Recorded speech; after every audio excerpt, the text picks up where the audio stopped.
This is an ECD Range Rover Classic build.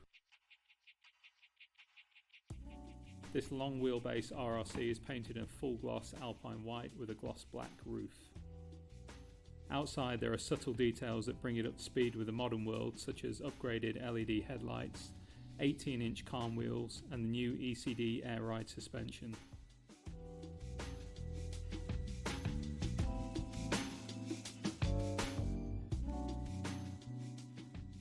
When rebuilding our RRCs, we always try to stick close to the original vision of the vehicle.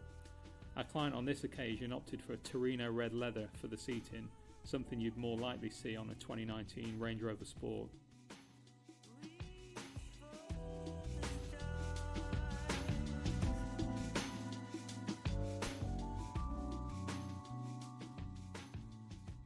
The Range Rover was built for luxury, whilst maintaining the go anywhere ethos of Land Rover.